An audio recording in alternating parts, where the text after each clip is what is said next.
Hello, everyone, and welcome to the Soul Salvage Podcast. Today, I'm sharing an original story. When the phone rang, I was in the kitchen making stew. It was my grandmother's old family recipe: slow roasted beef with root vegetables. It had been simmering on low for 2 hours, and the rich, savory aroma filled the entire apartment. I turned the burner down, wiped my hands on a towel, and picked up my phone. It was an unknown number. Hello? Is this the spouse of David Evans? It was a man's voice. The background noise was chaotic, people shouting over each other. My stomach dropped. Yes, I'm his wife. What's wrong? I'm an ER doctor at Chicago General Hospital. Your husband was in a severe car accident. He's in critical condition, and we are resuscitating him right now. You need to get here immediately. The phone almost slipped from my fingers. My brain just buzzed, going completely blank. Hello? Ma'am? Are you there? The voice crackled through the speaker. The situation is critical. We need family consent for emergency surgery. Hurry. I'll be right there. I hung up, my legs turning to jelly. I had to grab the edge of the kitchen counter just to stay on my feet. David, my husband. When he left for work this morning, he said he had corporate meetings all day. He kissed me, told me he'd be home for dinner. That was only a few hours ago. How could he be in a horrific crash? I didn't even think to change clothes. I grabbed my purse and sprinted out the door, still wearing my house slippers. They smacked loudly against the hallway floor.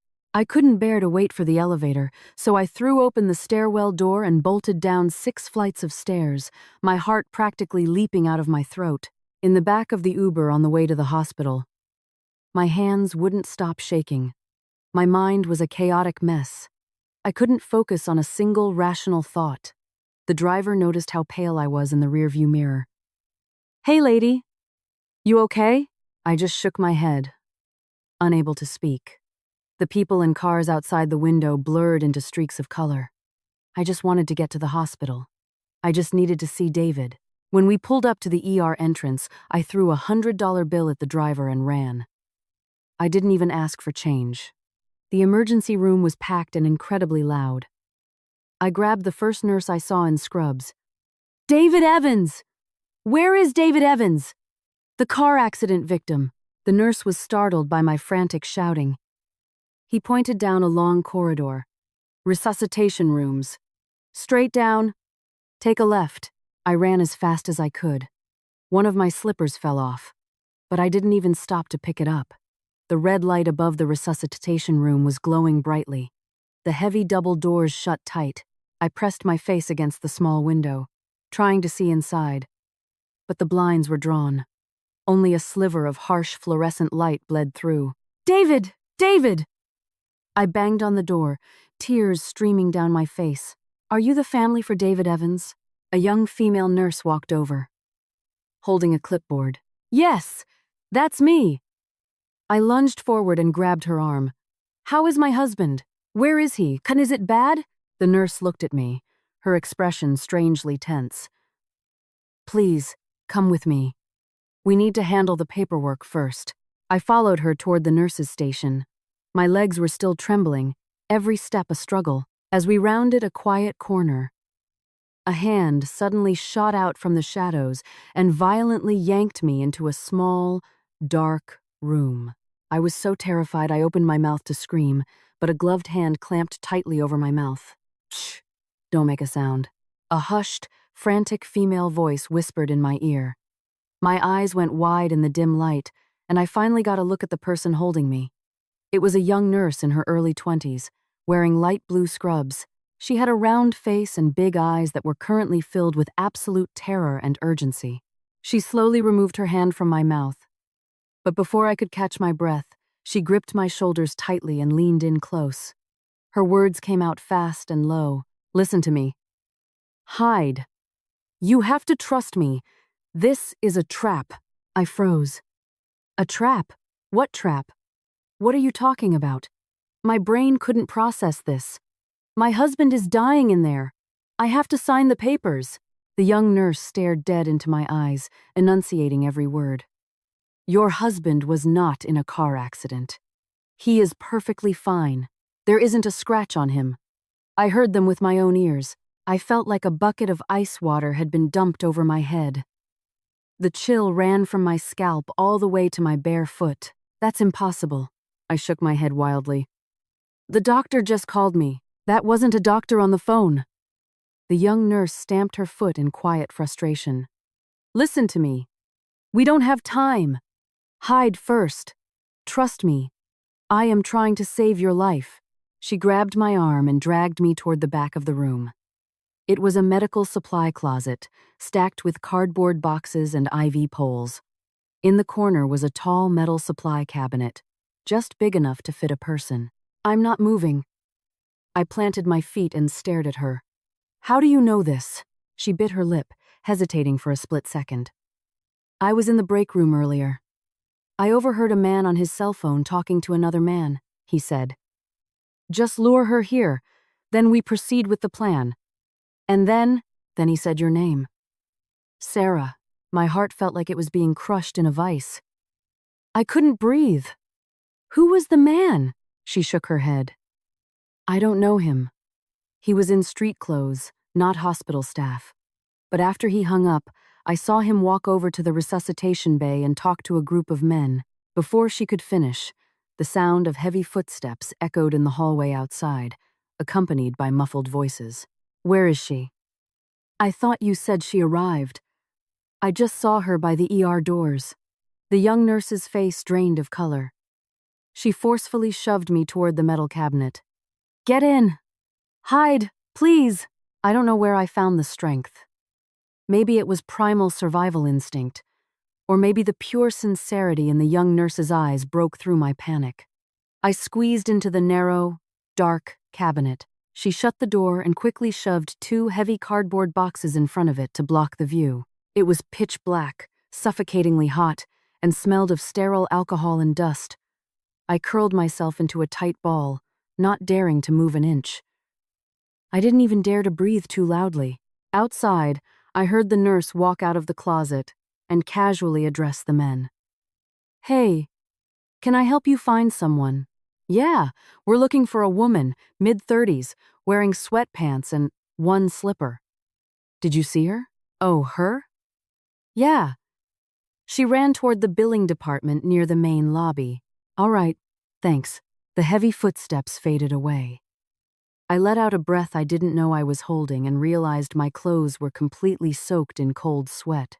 A few minutes later, the cabinet door creaked open a crack. The nurse's face appeared. Come out. It's safe for now. I crawled out. My legs giving out so badly I almost collapsed. She caught me and handed me a small bottle of water. I took 2 shaky gulps and asked, my teeth chattering, what is going on? Why are you helping me? She looked me straight in the eye. Ma'am, I don't know you, but the tone of their voices when they were talking, it was pure evil.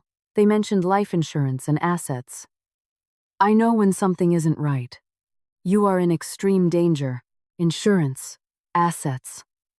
I mumbled the words, my mind spinning into a vortex of confusion. And? She lowered her voice even further. They mentioned a timeline.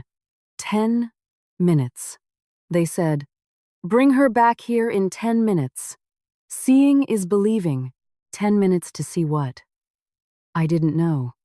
But I knew I couldn't just walk out the front door now. Whether this nurse was telling the truth or not, I had to see for myself what the hell was happening. Where can I go? I asked. She thought for a second. There's an observation room on the west side of this floor. It looks out over the ER corridor. I'll take you there. She peeked out the door, checked both ways, and motioned for me to follow. We hugged the walls, moving like ghosts. Thankfully, it was a busy Chicago ER. People were rushing everywhere, and no one paid attention to us. In the observation room, a few patients were hooked up to IVs with their families sitting nearby. The nurse led me to a dark corner by a large glass window. She pointed. Look out there. That's the corridor outside the resuscitation room. If anything happens, you'll see it from here. I looked through the blinds. The red light over the bay was still on. Doctors and nurses hurried past, and several men in plain clothes were loitering off to the side. "Are those the men?" I started to ask. The nurse put a hand on my arm. "Someone's coming. I have to get back to my shift. Please, be careful." With that, she slipped out of the room. I stood alone by the window, my eyes glued to the corridor. Time crawled. Every second felt like an eternity. I watched the second hand on my watch tick by. 5 minutes, 6 minutes, 7 minutes. At the 8-minute mark, there was movement. The red light snapped off. The heavy double doors swung open, and a team of medical staff wheeled out a gurney. There was a body on it, covered entirely by a white sheet, from head to toe. A corpse. I clamped both hands over my mouth, a fresh wave of tears flooding my eyes. But then, the most horrifying, reality-shattering thing happened. The corpse on the gurney suddenly sat straight up. He pulled the white sheet off his head, revealing his face, and began laughing and chatting with the men walking next to him. That face. I had looked at that face every day for 5 years. I would recognize it in pitch darkness. It was David, my husband. He was completely unharmed. Not a scratch, not a drop of blood. He was wearing the same blue button-down shirt he had put on this morning. His hair perfectly styled. He was smiling broadly, patting one of the plainclothes men on the shoulder, looking incredibly smug. I stood there as if I had been struck by lightning. My entire body locked up in a state of paralysis. My brain essentially short-circuited. He was fine. There was no car crash. Then, what was that phone call? Who was the doctor?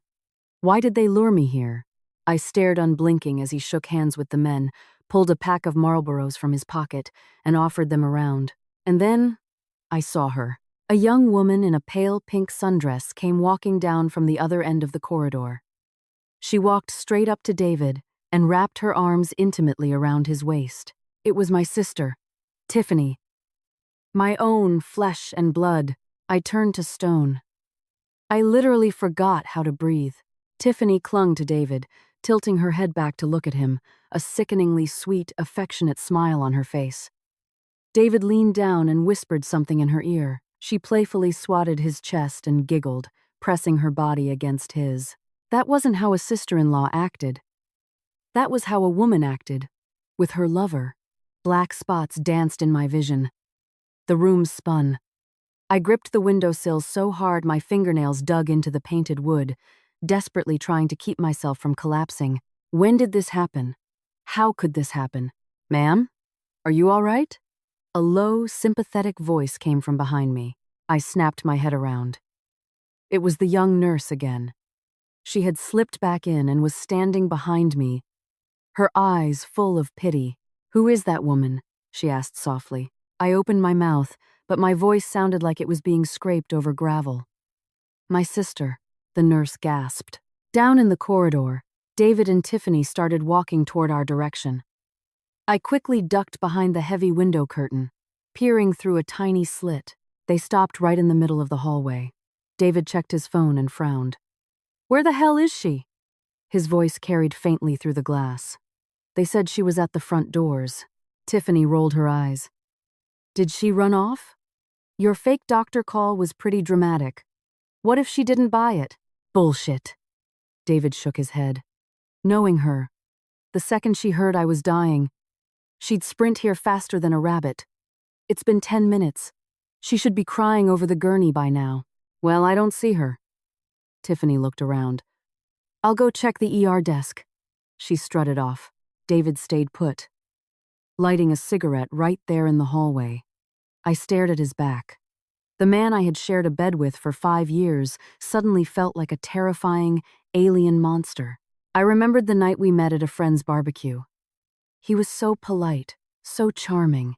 He told me I made his heart skip a beat. I remembered the day he proposed, down on one knee in Millennium Park, his eyes shining with sincerity, promising to protect me forever. I remembered how he took care of my mother when she was in the hospital with heart issues last year, bringing her soup, helping her walk. My mom had said, "Sarah, you married a saint. I can finally rest easy." 5 years. 5 years. And I never saw the viper coiled in my own bed. And my sister? The little sister I had protected my whole life? Tiffany was 3 years younger. She was always fragile, spoiled by our parents, and I always gave in to her. I drove her to college. I helped her find her first job. I held her when her boyfriends dumped her. After I got married, she visited our condo constantly, saying she missed me, saying she loved David's cooking. I was so stupidly happy, thinking we had such a tight sibling bond.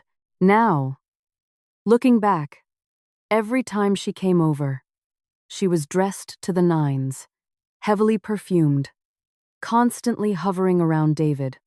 I was such a naive idiot. Tiffany walked back from the ER desk, looking annoyed.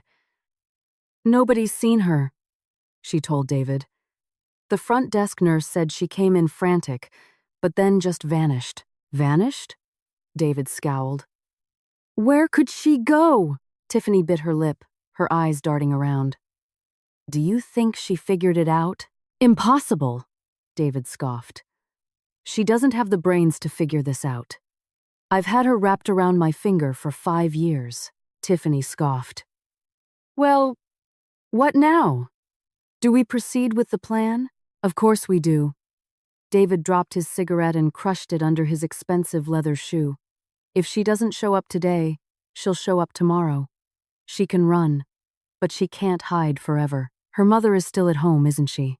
"I know for a fact Sarah won't abandon the old lady," Tiffany smiled. It was a beautiful smile, but to me, it looked more venomous than a rattlesnake. "True," Tiffany said. "Besides, that old bitch doesn't have long to live anyway with her bad heart. Once she croaks, we sell the house, cash out the life insurance, and we're gone. The old bitch." She was talking about our mother. Our own mother. I almost violently shoved the door open to rip her throat out. I dug my fingernails into my palms so hard they drew blood, using physical pain to keep my rage in check. David wrapped his arm around Tiffany's waist and kissed her deeply on the cheek. "All right, let's not talk here. Let's head back and regroup. She can't escape us." They walked away, chatting and laughing, disappearing around the corner. I was violently shaking, my teeth chattering like I had hypothermia. The young nurse held my arms, repeatedly asking, "Ma'am? Ma'am, are you okay?" "Okay? How could I be okay? My husband and my sister had spent 5 years playing me for a fool. They had orchestrated this elaborate, theatrical trap to lure me to a hospital. For what? The nurse had said it. Insurance. Assets. Tiffany just confirmed it. Sell the house, cash out the life insurance. They wanted my money, my mother's house, and probably my life. If I had walked into that resuscitation room, they would have made sure I never walked out. I took a deep, jagged breath, forcing my panicked mind to stabilize. "Don't lose it, Sarah. If you lose it now, you're dead." I turned around and looked at the stranger who had just saved my life. I bowed deeply to her. "Thank you," I rasped, my throat raw. "Thank you so much. You saved my life." The nurse quickly helped me stand up straight. "No, please don't. I just happened to overhear them. I couldn't just let them murder you. What are you going to do now? Go to the police?" "The police? And tell them what?" I shook my head bitterly. "I have no proof. Just a conversation I overheard. Will the Chicago PD believe a hysterical housewife over a perfectly normal-looking husband? Then what are you going to do?" "I need to figure out exactly what their master plan is," I said coldly. "I need the whole truth." The nurse looked at me, hesitating for a moment, then pulled a pen from her pocket, scribbled a number on a piece of medical tape, and pressed it into my hand. "This is my cell. If you need a witness, call me. You're a good person. I don't want to see you destroyed by those monsters." I gripped the tape, a sudden wave of warmth hitting my chest. There were still good people in this world. I thanked her again and slipped out of the hospital through a side exit. As I stepped into the cool Chicago night air, I looked back at the massive, illuminated hospital complex. Only one thought burned in my mind. David, Tiffany, just you wait. I'm not a fool. I just trusted you too much. Now, it's my turn to play the game. I don't remember how I walked away from the hospital.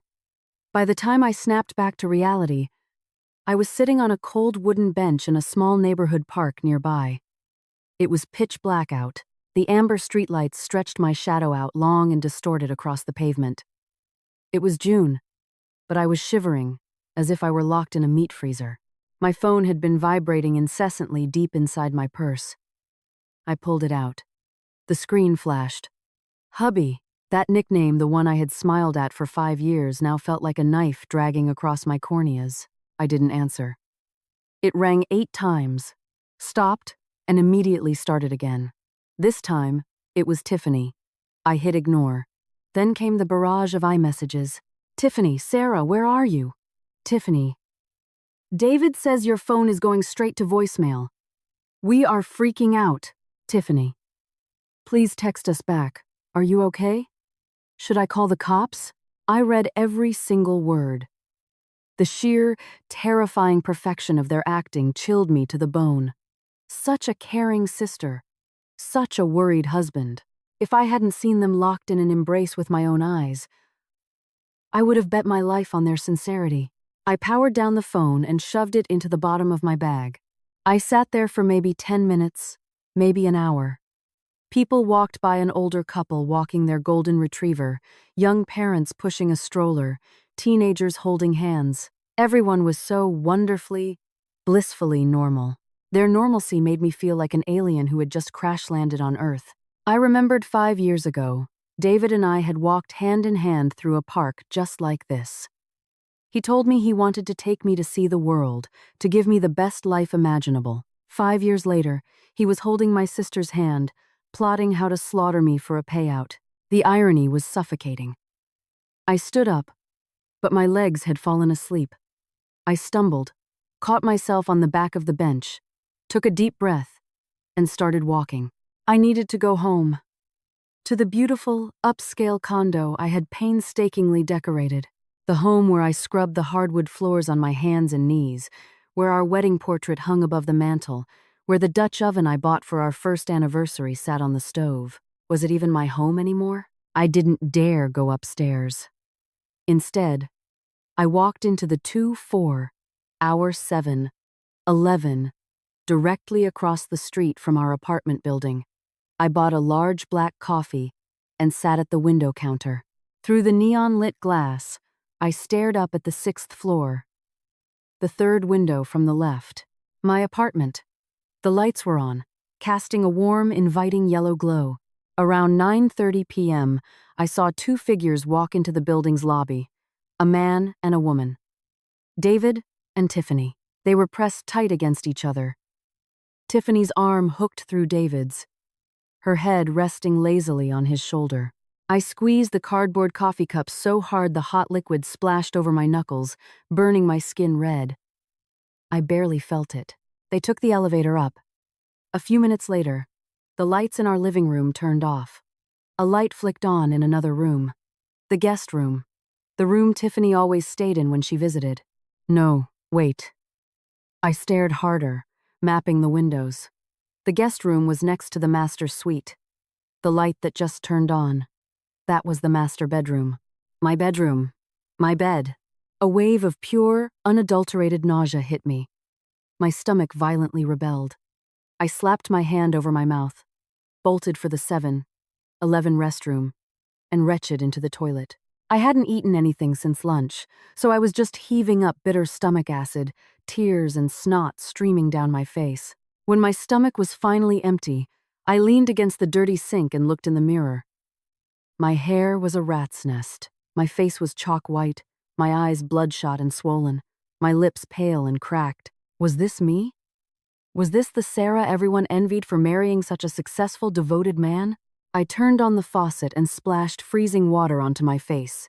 The shock cleared the fog in my brain. You cannot break down, Sarah. If you collapse now, they win. I dried my face with rough paper towels and walked back out. The young kid working the register looked at me with wide eyes. Hey, lady, you need me to call 911 or an Uber or something?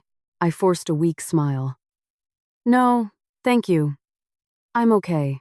I grabbed a bottle of water, paid, and went back to my stool by the window, my eyes locked on the 6th floor.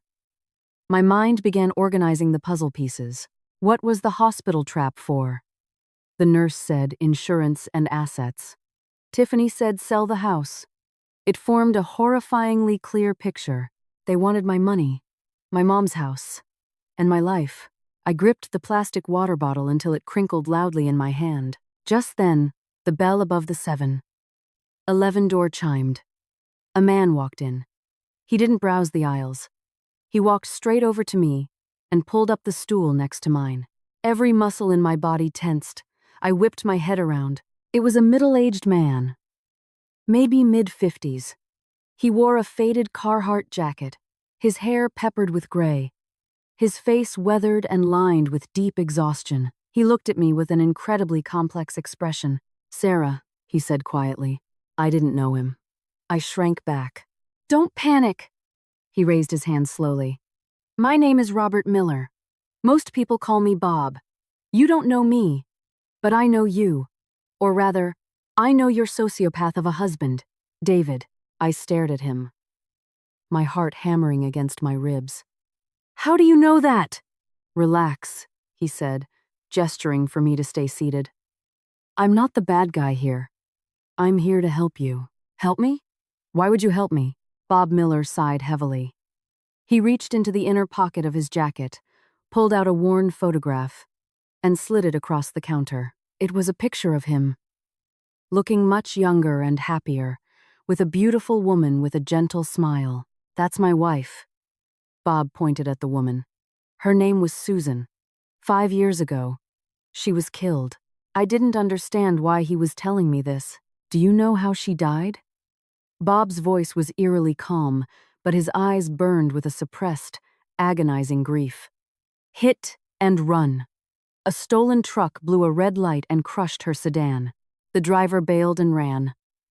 The police never found him. A dreadful premonition began to form in my gut. I was out of state on a business trip. By the time I got the call and flew back, she was already in the morgue. Bob stared out the window. The cops wrote it off as a tragic accident, a stolen vehicle joyride. I didn't buy it. I spent 2 years digging, paying private investigators, bribing informants. He turned his intense gaze back to me. I found out who did it. The man who orchestrated my wife's murder was David Evans. My brain short-circuited again. What? He didn't drive the truck. He paid a junkie to do it, Bob explained. Susan was David's lead accountant at his old firm. She had found a paper trail proving David was embezzling millions. Before she could take the files to the FBI, Bob swallowed hard, unable to finish the sentence. I was paralyzed with shock. David, the man who couldn't even stomach watching a violent movie, was a cold-blooded contract killer? Are you sure? I stammered. Bob closed his eyes and nodded. I have the proof, but I didn't take it to the cops. Do you know why? I shook my head. Because I found out she wasn't his only victim. Bob's voice hardened. He's been doing this for years. Getting rid of business partners, whistleblowers, anyone who stood in his way to a payout. He pulled out 3 more photographs and slapped them on the counter. One was a young man with a bright smile. My nephew, Kyle, Bob said, died 3 years ago. Accidental fentanyl overdose. Kid never touched a drug in his life. I raised him. I know. The next was a kindly-looking middle-aged woman. My sister-in-law, Martha. 2 years ago, she supposedly tripped and fell down a flight of concrete stairs. Neck broken. She had been helping me investigate David. The last photo was of an elderly man with white hair. This is David's own uncle, Arthur, Bob sneered. Arthur had a massive estate. He bypassed David in the will and left it all to his niece. The day after the estate cleared probate, Uncle Arthur dropped dead of a sudden heart attack. The niece later got into a horrific car crash. She survived, but she's in a persistent vegetative state. Guess who became the legal conservator of her assets? I stared at the photos. Faces of innocent, vibrant people whose lives were snuffed out or destroyed by one man. A bone-deep chill radiated from my spine. He's a monster. He's a monster. He's a monster. Monsters aren't scary because they look like monsters, Bob said quietly, putting the photos away.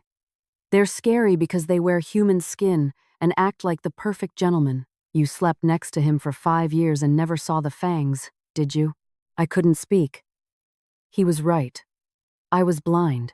So why are you coming to me tonight? I finally asked. I've been tailing him for months. I followed him to the hospital today. I saw you rush in, and I saw you sneak out, looking like you'd seen a ghost. Then I saw him walk out arm in arm with your sister. I knew right then that you had figured it out. I nodded slowly. I saw them. I heard them talking. I know about the affair, Bob said. They've been screwing around for a long time. Your sister is just as rotten as he is. I let out a bitter, self-deprecating laugh. I was so incredibly stupid. Don't blame yourself, Bob said firmly. Sociopaths are professional liars. You figuring it out tonight means it's not too late. He looked at me intensely. I'm here because I want to partner with you. I have some evidence, but it's circumstantial. I need the smoking gun to nail him to the wall, to make sure he rots in a federal supermax for the rest of his miserable life. You've lived in his house for 5 years. You have the access, I don't. I was silent for a moment. What do you need me to do? And tell me, what was the hospital trap about? I relayed exactly what the nurse had told me, and the conversation I overheard between David and Tiffany regarding insurance, the house, and my mother. Bob's expression darkened with every word. They want you dead! Specifically, they want a $2 million payout. Did David recently take out a massive life insurance policy on you? My breath hitched. Yes. Last year. He insisted on it, saying it was financial security for the future. The premiums are huge. I thought he was just being a responsible husband. And who is the sole beneficiary? He is. Bob smiled grimly. Classic. You die. He gets $2 million tax-free. Your mom dies, you inherit her $800,000 house. If you die after your mom, he gets the house as your surviving spouse. 2 birds, 1 stone. I shuddered. It was sickeningly brilliant. But the hospital, what were they going to do to me? In the ER. He has guys on the payroll, Bob explained. The doctor who called you was a hired thug. Their plan was to rush you into that trauma room, hold you down, and inject you with a specialized cocktail. It mimics a massive myocardial infarction, a fatal heart attack. You'd be dead in seconds. To the world, a grieving wife rushed to the hospital, suffered a stress-induced heart attack, and despite being in the ER, couldn't be saved. No foul play. Perfect alibi. Perfect fake medical records. I clamped a hand over my mouth to stifle a scream. The young nurse pulling me into that supply closet was the only reason I wasn't zipped in a body bag right now. That nurse, I whispered, tears welling up again. I have to repay her someday. She is your guardian angel. Bob agreed. He checked his watch. It's late. You can't go home tonight. It's a death trap. But my mom! Panic spiked in my chest. She lives alone in the suburbs. What if they go after her? I already have a guy parked outside your mother's house. Bob interrupted calmly.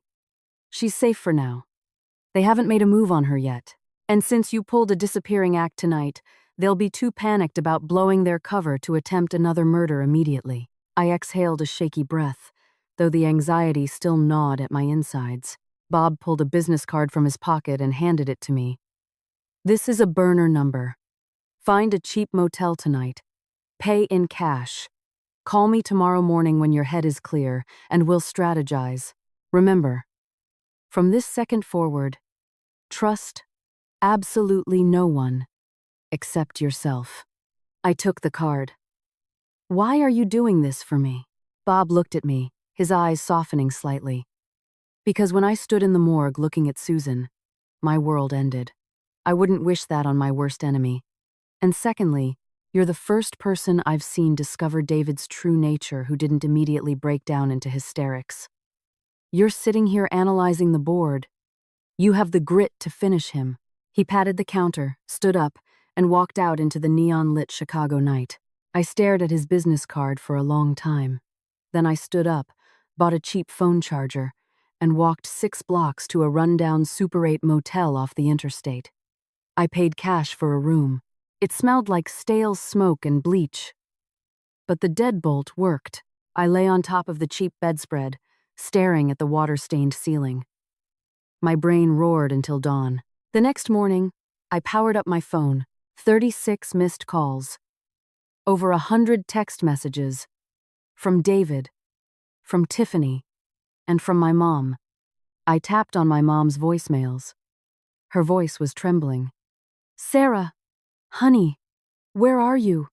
David is pacing the floor. He's terrified something happened to you. Please, baby, call me back. My heart can't take this stress. Tears blurred my vision. I quickly typed a text to my mom. Mom, I'm okay. Had a panic attack at work and went to a friend's place to decompress. I'll come see you in a couple of days. Please don't worry. I didn't dare call her. If I heard her voice, I knew I would start sobbing. I deleted David's messages without reading them. Tiffany's texts were a masterclass in fake anxiety. Sis, please tell me you're safe. Did someone hurt you? Should I drive around looking for you? I sneered and deleted her thread too. A few minutes later, Bob called. He gave me an address for an abandoned industrial warehouse on the outskirts of the city. When I arrived, the outside looked derelict, but the inside was a high-tech command center. Server racks, multiple monitors displaying surveillance feeds, and whiteboards covered in timelines and photos. This is my life's work for the past 5 years, Bob said, pouring me a cup of black coffee. Everything I have on David Evans. He sat me down in front of a monitor and opened a secure folder. It was filled with surveillance photos and audio clips. David meeting with known cartel associates. David having affairs with multiple women. It's good, but it's not enough for the DA to bring a RICO or murder charge, Bob said. We need the smoking gun. Financial ledgers, bank accounts. Unambiguous proof of conspiracy. Does he have a safe in the condo? I thought hard. Yes. In his home office. A biometric and keypad wall safe hidden behind a framed map. Do you know the PIN? No. He never opens it when I'm in the room. Bob frowned. We have to get into it. That's where guys like him keep their insurance policies. Blackmail material. Offshore account keys. I have a micro camera. He pulled out a device no bigger than a shirt button. It transmits live video and audio to my servers. Battery lasts 48 hours. I need you to sneak into the condo and plant this in his office or the living room. If we can catch him entering the code or talking to Tiffany about their plans on tape, we have him. Go back to the condo. My sanctuary turned slaughterhouse. The thought made me sick, but the fury burning in my chest overrode the fear. I'll do it, I said. Bob nodded grimly. Remember, safety first. If you hear a key in the lock, you run. Don't play hero. Your life is more important than a piece of evidence.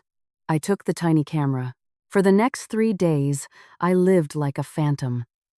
I stayed in the cheap motel during the day and staked out my own apartment building at night. I memorized their routine. David went to his corporate job. Tiffany stayed in the condo most of the day, acting like the lady of the house. In the evenings, they went out to expensive restaurants, usually returning late. On the 3rd night, my window of opportunity opened. I watched from an alley across the street as David and Tiffany got into an Uber dressed for a gala. I waited 10 minutes, then slipped into the building using the service entrance. I took the stairs to the 6th floor. My hands shook violently as I slid my key into the deadbolt.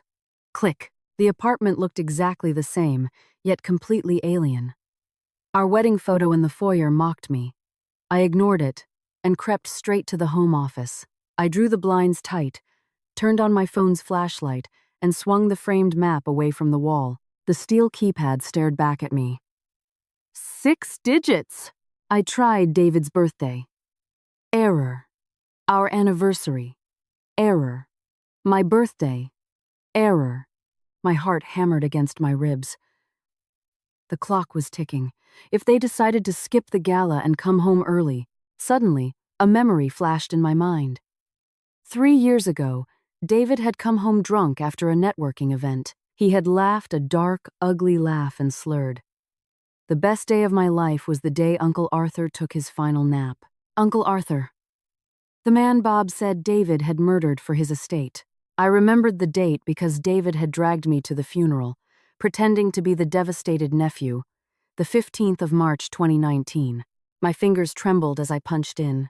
031519. The light flashed green. A heavy mechanical clack echoed in the quiet room. The heavy steel door swung open. Inside were stacks of documents, passports, a thick leather-bound ledger, and several black USB flash drives. I pulled the ledger out and flipped it open. My blood ran cold. It was a meticulous accounting of every dirty deed he had committed over the last decade. Bribes paid to city officials, wire transfers to shell companies in Belize, payoffs to hitmen, and then, on the last page, under a heading titled Project S, 1. 100% payout. S. Accidental death life insurance. $2 million. 2. Mother-in-law property transfer. Approx. $800,000. 3. Post-op. Mary, T. Liquidate. Offshore to Costa Rica. He had priced my life at $2 million. He was going to murder my mother, take her house, marry my sister, and move to Costa Rica. I dropped the book. Before I could process the pure evil on the page, the unmistakable sound of the front door unlocking echoed down the hall. They were back early. Panic seized my throat. I couldn't run out the front door. I blindly shoved the ledger, the USB drives, and a stack of banking documents into my tote bag, slammed the safe shut, pushed the painting back, and bolted across the hall into the guest bedroom. I slid into the closet and pulled the louvered doors shut just as the front door closed. I can't believe the valet scratched the Lexus. David's angry voice boomed through the quiet apartment. Forget the car, babe. Tiffany's sultry voice cooed. Let's focus on us. Footsteps approached. They walked right past the guest room and into the master suite.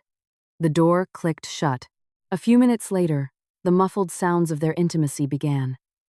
The groans, the dirty talk. It was vile. I clamped my hands tightly over my ears, curling into a ball among the winter coats, tears of pure hatred burning my eyes. I waited in that dark closet for 2 agonizing hours. Finally, the noises stopped. Then, the sound of the shower running. Then, silence. I waited another full hour to be absolutely certain they were asleep. Slowly, silently, I opened the closet door. I took off my shoes and tiptoed across the hardwood floors, moving like a shadow. I reached the front door, turned the deadbolt with excruciating slowness click, and slipped out into the hallway. I ran down 6 flights of stairs in my socks, bursting into the cool night air. I didn't stop sprinting until I was 3 blocks away. I ducked into a 2-4-hour diner, went to the bathroom, and threw up again. Then I called Bob. He picked me up 10 minutes later. Back at the warehouse, we dumped the contents of my tote bag onto a steel table. Bob plugged the USB drives into a secure laptop. The contents were a goldmine for the FBI. Covert recordings of David blackmailing politicians, video of a young woman being paid $50,000 in cash to provide a false alibi for one of David's thugs. "This is it," Bob said, his eyes gleaming with a mix of triumph and deep sorrow. "This is the nail in his coffin. He's done." I stared at the screen, feeling entirely hollow. The revenge was within reach, but the cost was my entire life. 5 years of devotion, reduced to a line item in a murderer's ledger. Bob put a hand on my shoulder. Sarah, don't let him break you. Now, we planned the takedown. We stayed up until dawn. Bob explained that we couldn't just walk into a local precinct. David had cops and judges on his payroll. We needed a straight shooter. Bob knew a guy, a hardened federal task force detective named Martinez, who had been hunting the cartel David laundered money for. But before we hand this over, Bob warned, we need the original deeds to your mother's house, your birth certificate, your social security cards, your marriage license. If David realizes the ledger is gone, he will immediately forge documents to take out loans against your mother's property to fund his escape. We need to secure her assets. I groaned. Those documents are in a filing cabinet in the master bedroom. I have to go back again? It's risky, but essential, Bob said. Do it during the day when he's at work and Tiffany is out shopping. But Sarah, the second things go sideways, you abort, I agreed. Bob then drove me to a safe house, a remote bed and breakfast deep in the woods of rural Wisconsin, run by an old friend of his, a retired Marine named Higgins. You'll be safe here, Bob said. Stay off the grid. I'll take the copies to Detective Martinez. For 2 days, I hid in that cabin, staring at the pine trees. On the 3rd day, I decided to make the run for the documents. I drove a rental car back to Chicago, timed Tiffany's usual nail salon appointment, and slipped into the apartment. I grabbed the folders containing the deeds and IDs from the bedroom filing cabinet. But as I was leaving the bedroom, the front door unlocked. I dove behind the large leather sofa in the living room just as David walked in. He was on his cell phone, sounding frantic. What do you mean the safe is empty? He yelled into the phone. The ledger is gone. The drives are gone. I held my breath, pressing myself flat against the rug. It had to be her. Sarah, David snarled. She played us. She played me. I want her found today. He paced back and forth, mere feet from where I was hiding. Listen to me. The plan accelerates. We don't have time to find her. We leverage the old lady. My blood froze. Go to her mother's house in the suburbs. Bag her up. Tell her Sarah is in the hospital. Bring her to the clinic. If Sarah wants to see her mommy alive, she'll bring the ledger to us. He hung up, grabbed something from his desk, and stormed out of the apartment, slamming the door. I scrambled out from behind the sofa, my heart exploding in my chest. They were going after my mom. I sprinted to my rental car and called my mom's cell phone. It rang and rang. Voicemail. I called her landline. Nothing. I called Bob, screaming into the phone. Bob, they're taking my mom. He was just here. He ordered his guys to kidnap her. Sarah. Calm down. Bob's voice was sharp. My guy outside her house just called it in. David's men showed up posing as paramedics. They told your mom you were in a horrific accident and rushed her into an ambulance. We're tracking the vehicle via GPS right now. Where are they taking her? To Chicago General. The same ER they tried to lure you to. David has a corrupt doctor on staff there. I'm going there right now. No. Sarah, listen to me. Detective Martinez has the warrant. The SWAT team is assembling. If you walk in there, David will kill you and your mother. I don't care. She's my mother. If he puts a syringe in her, she's dead.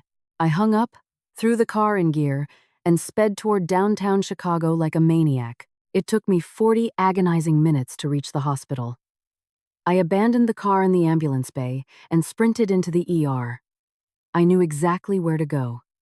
The observation room's near the resuscitation bay. I practically kicked the door open to room 3. Inside, my mother was lying on a gurney.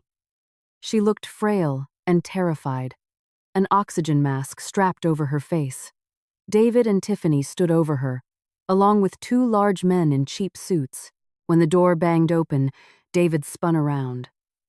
A slow, sinister smile spread across his face. Well, well. Look who finally decided to come home. David purred. I ignored him and rushed to the bed. Mom! My mother's eyes filled with tears. She grabbed my hand, squeezing it weakly. She tried to speak through the mask, but only muffled sobs came out. "Isn't this touching?" Tiffany sneered, crossing her arms. "You abandoned Mom for a week, Sarah. She missed you so much her heart almost gave out. Good thing David and I were here to take care of her." I whipped around and glared at my sister. "You sick, twisted bitch! You orchestrated this entire thing! You kidnapped her!" We brought her to the doctor. "Sarah," David said smoothly, pulling a medical syringe from his jacket pocket. It was filled with a clear liquid. He casually tapped the glass vial. "She has a very weak heart. The stress of having a runaway, thieving daughter is taking its toll. It would be a tragedy if she suffered a massive, fatal cardiac event right now." He stepped closer to my mother's IV line. "Stop!" I screamed, throwing myself over my mother's body. "Don't touch her! I'll give you whatever you want." David paused, the needle hovering inches from the IV port. "Where is the ledger, Sarah? Where are the drives? They're hidden, in a safe location." I lied, my voice shaking. "Let her go, and I'll take you to them." Tiffany rolled her eyes. "Oh, please, she's bluffing. Just do it, David. Once the old lady is dead, the house is ours, and Sarah will be framed for her murder." "Shut up, Tiff," David snapped. He looked at me, his eyes cold and dead. "You're going to write something for me first, Sarah." He pulled a folded piece of paper and a pen from his pocket and threw them on the tray table. "A last will and testament, and a full power of attorney. You are going to sign over your mother's estate to me, and you are going to write a suicide note confessing to embezzling money from my company. Write it, now, or I push this plunger and your mother dies screaming." I looked at the syringe. I looked at my mother's terrified, tear-streaked face. My heart shattered into a million pieces. I picked up the pen. My hand was shaking so badly I could barely form the letters. I started to write the date. Crash. The heavy reinforced door to the observation room was violently blown off its hinges by a battering ram. "FBI! Drop the weapon! Get on the ground! Now!" A dozen heavily armored tactical officers flooded into the small room, assault rifles raised with blinding tactical lights. David froze. Before he could even react, two officers tackled him, slamming his face into the linoleum floor. The syringe skittered across the room. Tiffany shrieked as an officer forced her against the wall, zip-tying her wrists. The two thugs didn't even try to fight. They dropped to their knees with their hands on their heads. Detective Martinez stepped through the broken doorway, his badge flashing on his belt. Bob Miller walked in right behind him. "David Evans," Martinez said, his voice echoing in the chaotic room. "You are under arrest for conspiracy to commit murder, extortion, wire fraud, and a laundry list of federal racketeering charges. You have the right to remain silent, which I highly recommend you use." David was hauled to his feet, his nose bleeding, his perfect hair ruined. He glared at me with pure, unadulterated venom. "You dead bitch," he spat. "I will kill you. I will peel your skin off." "Get him out of here," Martinez ordered. Tiffany was sobbing hysterically. "Sarah, tell them. Tell them I was forced. He made me do it. I'm your sister." I looked at her, feeling absolutely nothing. "You stopped being my sister the day you decided my life was worth $2 million. They dragged her away. The room suddenly fell silent, save for the hum of medical equipment. Bob came over and gently pulled me up from the bed. Paramedics rushed in to check on my mother. She was hyperventilating, but she was alive. She was safe. I collapsed into Bob's arms and finally, for the first time in a week, I sobbed until I had no tears left. 2 weeks later, my mother was discharged from the hospital and recovering at my new apartment. The media had gotten hold of the story. "The $1 Million Sociopath" was the headline in the Chicago Tribune. David and Tiffany were being held without bail in the Cook County Jail. I thought the nightmare was over. I was wrong. My aunt called me from my hometown in rural Ohio. "Sarah, You need to come down here immediately. Tomorrow is your grandma's 80th birthday party at the VFW Hall. David's parents and his whole trashy family are driving up from Kentucky. They are telling everyone in town that you framed David to steal his money. They are ruining our family's reputation. I didn't want to go. I hated the gossipy nature of that small town. But the thought of David's mother slandering me in front of my elderly grandmother made my blood boil. I'll be there, I said. I drove down the next morning. The VFW hall was packed with relatives. As soon as I walked in, the room went dead silent. David's mother, a bitter, loud woman, marched right up to me and pointed a trembling finger in my face. You wicked whore! My son is sitting in a jail cell because of your lies. He is a good Christian man. You set him up. I didn't yell. I didn't cry. I calmly opened my purse and pulled out a thick stack of printed transcripts from the FBI indictment. Your good Christian man hired a hitman to run over an innocent woman in a crosswalk, I said loudly, handing the papers to my aunt, who began passing them around. He murdered his own uncle with a synthetic heart attack drug to steal his estate, and he plotted to murder me and my mother for $2 million. I pulled out a Bluetooth speaker, synced my phone, and hit play on the audio file Bob had extracted. David's voice boomed through the VFW hall. The old lady will die soon anyway with her bad heart. Once she croaks, we sell the house, cash out the life insurance, and we're gone to Costa Rica. Tiffany's voice giggled in response. I can't wait. The color drained from David's mother's face. She collapsed into a folding chair, gasping for air. The rest of his family stared at the floor in humiliated silence. My grandmother, frail but sharp-eyed, stood up at the head table. If anyone here has another word to say against my granddaughter, there's the door. No one moved. We sat down to eat. Midway through the roast beef dinner, my phone buzzed. It was Detective Martinez. Sarah. Where are you? His voice was tight, urgent. I'm in Ohio, at my grandmother's birthday. Why? David escaped. The fork slipped from my hand and clattered onto the porcelain plate. What? He was being transported to a federal holding facility this morning. He managed to slip his cuffs, stabbed a U.S. Marshal with a smuggled shiv, and hijacked the transport van. He's on the run. And Sarah, the van's GPS shows it heading southeast, toward Ohio. Ice water flooded my veins. He's coming for me. We have state troopers converging on your location right now. Do not leave a crowded area. We are setting a perimeter. I hung up. I didn't tell my family. I didn't want to cause a mass panic. I just sat there, my eyes locked on the front doors of the hall. Night fell. The party wound down. I helped my aunt clean up the hall, then drove back to her isolated farmhouse on the edge of town, trailed discreetly by two unmarked police SUVs. I sat in the dark living room of the farmhouse, staring out the window at the moonlit cornfields. Midnight passed. 1 a.m. At 1:45 a.m., I heard the crunch of gravel on the long driveway. A shadow detached itself from the tree line and moved toward the back porch. The floorboards creaked. The back door handle slowly turned. It was locked. A heavy rock smashed through the glass pane of the back door. A hand reached in and unlocked the deadbolt. David stepped into the kitchen. He was covered in mud and dried blood, wearing an orange jumpsuit stripped down to the waist. In his hand, he held a massive, serrated hunting knife he must have stolen. He looked like a feral animal, his eyes wide and bloodshot. Sarah, he rasped, stepping into the living room. I told you I'd peel your skin off. I stood up from the armchair, my heart pounding, but my voice remained steady. You're pathetic, David. He roared in rage and lunged at me, raising the knife. Suddenly, blinding floodlights erupted from every window of the farmhouse, turning night into day.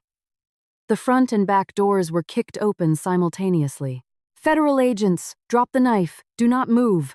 A dozen laser sights painted red dots across David's chest and forehead. State troopers and FBI agents swarmed the room. David froze mid-lunge. The knife slipped from his fingers, clattering onto the hardwood floor. He dropped to his knees, burying his face in his hands, finally defeated. Detective Martinez stepped forward and slapped heavy steel cuffs onto his wrists. Add attempted murder of a federal officer and prison escape to the list. You're never seeing the sun again. Evans. As they dragged him out, David looked back at me one last time. There was no smugness left. Just the terrified, hollow stare of a man who realized his game was over. A year later, the federal trial was a media circus. David Evans was convicted on 3 counts of first-degree murder, conspiracy, wire fraud, and escaping federal custody. The judge sentenced him to 3 consecutive life sentences without the possibility of parole at the ADX Florence Supermax in Colorado. Tiffany pled guilty to conspiracy and attempted murder. Because she was pregnant with David's child and turned state's evidence, she received a reduced sentence of 8 years in a federal women's penitentiary. When they led her out of the courtroom, she looked back at me, her eyes pleading for a forgiveness I would never give her. I walked out of the federal courthouse in Chicago. It was raining. Bob Miller was waiting for me on the steps with an umbrella. "It's over," he said softly. "It's over," I agreed, letting out a breath I felt like I had been holding for 5 years. "So?" Bob smiled. "What's next for Sarah?" "I'm going to cook," I said. 6 months later, with some financial backing from Bob and the payout from a civil suit against David's frozen assets, I opened Sarah's Kitchen, a cozy, classic American diner on the north side of Chicago. Opening day was a massive success. Bob brought a dozen of his friends. Detective Martinez stopped by for a cup of coffee, and Chloe, the brave young ER nurse who had saved my life, came in with her fiancé to eat my signature dish, my grandmother's slow-roasted beef stew. My mom sat at the register, wearing a bright red sweater, chatting with customers and looking healthier and happier than she had in years. Life settled into a beautiful, exhausting routine. Early mornings at the restaurant supply store, long days over a hot stove, the satisfying clatter of silverware, and the happy chatter of regulars. One rainy Tuesday evening, just before closing, a man walked into the diner. He was in his late 30s, wearing a wet trench coat, looking tired but kind-eyed. "Are you still serving?" he asked, politely. "Just coffee and the beef stew," I said, wiping down the counter. "I'll take a bowl of the stew, please." I brought it out to him. He took one bite, and his spoon froze in midair. He chewed slowly, his eyes widening. He looked up at me, an expression of profound shock on his face. "Ma'am, where did you get this recipe?" "It's a family recipe," I said, slightly confused. "My grandmother's." "Why?" His eyes welled up with tears. "My mother used to make this exact stew, the exact same spice blend. She was from a small town in Ohio. Her name was Mary. She passed away 20 years ago when we moved out west to California. I haven't tasted this in 2 decades." I froze. "Mary? Mary Henderson?" The man stood up, stunned. "Yes. How do you know her maiden name?" "Because Mary Henderson was my mother's older sister," I said, my hand flying to my mouth. You're Michael. My cousin." My mother came out of the back room upon hearing the commotion. When she saw Michael, she burst into tears. It was a family reunion straight out of a movie. Michael had lost touch with our side of the family after his mother died and his father moved him across the country. He had recently moved back to Chicago for work and had just stumbled into my diner to escape the rain. That bowl of stew brought a piece of our family back together. Michael started coming to the diner every day. He helped me fix the broken neon sign. He balanced the books. And he made my mother laugh. Slowly, the bond of long-lost cousins evolved into something deeper. Something beautiful, and grounded in mutual respect and genuine care. A year later, Michael and I stood under a floral arch outside the diner, surrounded by family, Bob, Chloe, and our loyal customers, and exchanged vows. There was no massive diamond ring, no extravagant promises to conquer the world, just a promise to be honest, to be kind, and to always have each other's backs. That night, after the reception wrapped up, I stood alone on the sidewalk.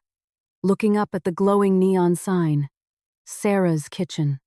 I thought about the woman I was 2 years ago, terrified, hiding in a dark hospital closet, betrayed by everyone she loved. I thought about the pain, the fear, the absolute devastation, but I didn't break. I fought back. I reclaimed my life, and I built something beautiful out of the ashes. I smiled, locked the front door of the diner, and walked down the street to where my husband and my mother were waiting for me. And that concludes today's story on the Soul Salvage podcast. We hope this story reminds you that no matter how dark the night gets, or how deeply you've been betrayed, you always have the power to fight back and rebuild your life. Truth and justice always find a way to the light. Thank you for listening.